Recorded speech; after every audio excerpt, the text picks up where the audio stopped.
actually gave me the question that I had for you. I think even before this podcast is there is a lot of people, including me, that think that positivity or too much positivity or joy is not realistic in many ways, because it's just like, I think it's like a concept that is not even tangible.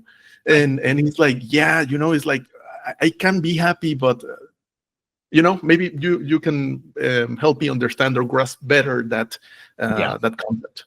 Yeah. So I see basically there's two paths to joy, right? There is what I would call maybe a sort of a spiritual sort of emotional path, which is the one people find difficult, right?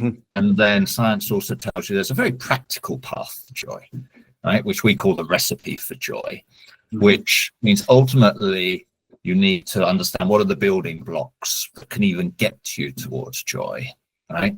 Focus on those, not on the outcome, right? Don't focus on whether you're going to feel joy or not. Focus on first, are the building blocks in place? Is the foundation solid that will enable you? And this is really simple stuff, right? So the basic building block is well-being, right? Focus on your well-being first. And that means your physical, your emotional, your mental, as well as, your spiritual well-being when we talk about more broadly spiritual, which I'll do in a moment, right? But if you don't love yourself, right? I think you talked about this earlier, right?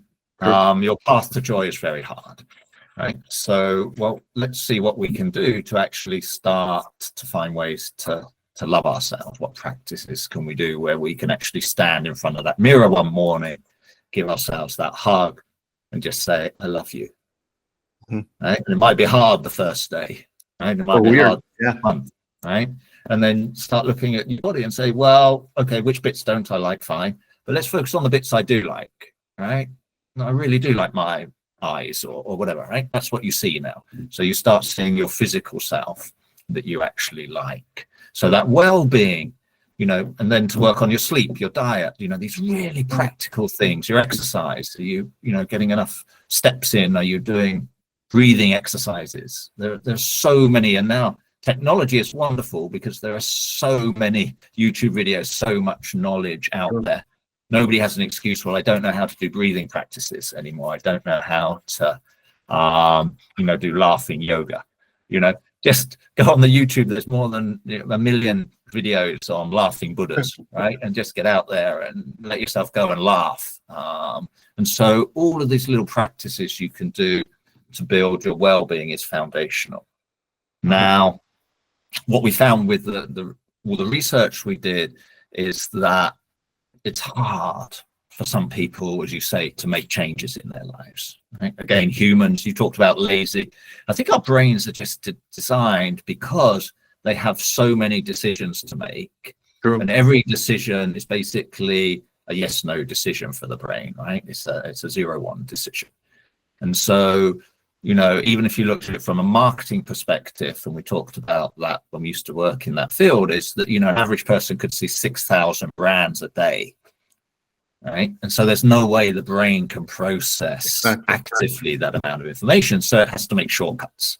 It makes assumptions, right? You see red, it's ketchup, it's not true. It's not some other drink, right? Or whatever, right? So the brain is trained to make shortcuts just so we get through the day. Otherwise, it's, the number of decisions just to get out of bed to go to the bathroom would stop us getting out of bed, right? So we have to be lazy to survive. But unfortunately, we've become lazy in important stuff as well.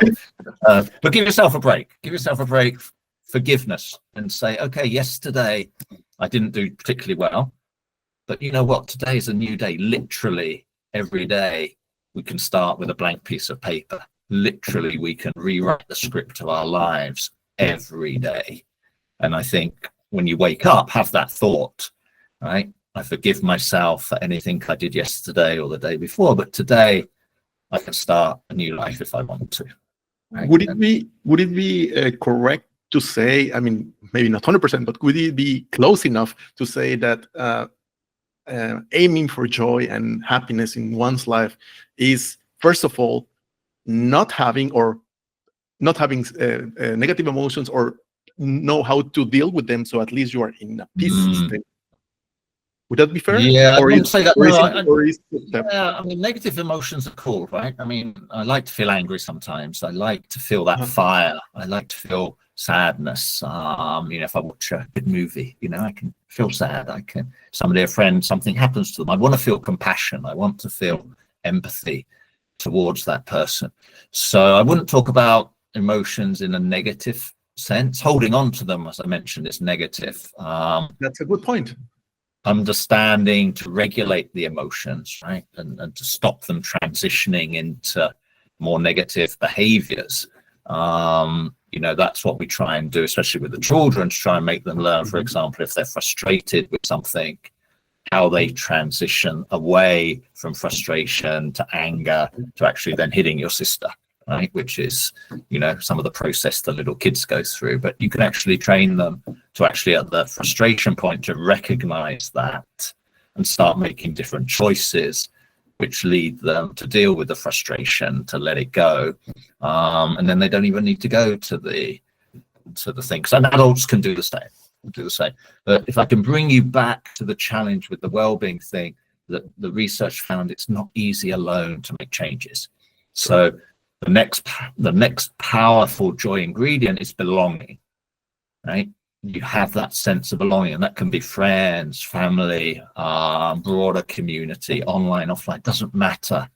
But if you don't have a sense of belonging, finding joy is really, really hard, right? And making changes to your well-being is hard.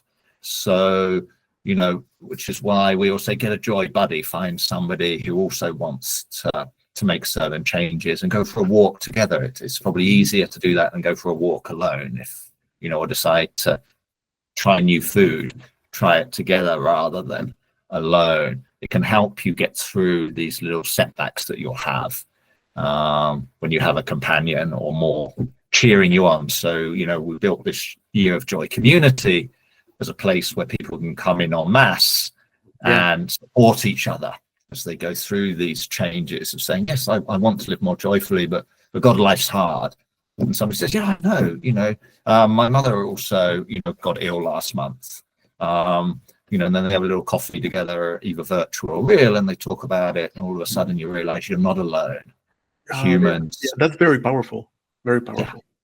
Yeah. And you know what? Now that you are mentioning it, I thought about it like it was my hypothesis. I didn't have like a way to